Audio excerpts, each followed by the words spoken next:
જય જવાન જય કિસાન તમામ ખેડૂત મિત્રોને જયેશ ઠાકોરના જય માતાજી। ઘણા લોકોની કોમેન્ટ આવતી હતી કે જયેશભાઈ તમે ઘઉં આતરી ઘઉંની ખેતી કરી છે, એનો તમે અમને નજારો બતાવજો। તો અમારા ઘઉં સરસ રીતે પાકીને તૈયાર થઈ ગયા છે અને અમારા કેમેરામેનને કહેશું કે સરસ રીતે અમારો ફૂંક તૈયાર થઈ ગયેલો છે અને ઘઉંની અંદર અમે જે ઘઉં આધારિત ખેતી કરેલી છે એ બહુ સારી થયેલી છે અને અમારા વિડીયોમાં નેક્સ્ટ ટાઈમ સુધી બના રહેજો। અમે સરસ રીતે આજે એનો પોક બનાવી રહ્યા છો અને પોકના દોણા કેવા પાકેલા છે એ પણ અવશ્ય જોજો।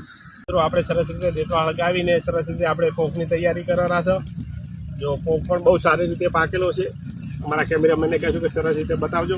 ગરમીની અંદર ટેમ્પરેચર બહુ પણ હાઈ થઈ રહ્યું છે અને આના દાણા કેવા પાક્યા છે। આપણે સરસ રીતે ઘઉં આધારિત ખેતી કરેલી છે। ઘણા મિત્રો કહેતા હોય છે કે જયેશભાઈ અમને આપજો, તો અમારા ગમે તે મિત્રોને ખાવા હોય તો અમારે અંદર અવશ્ય કોમેન્ટ કરી। નમસ્કાર મિત્રો, આપણે સરસ રીતે ઘઉંનો પોક તૈયાર કર્યો હતો અને આપણે સરસ રીતે મોહળી રહ્યા છો અને પોક કેવો સરસ રીતે પાકેલો છે।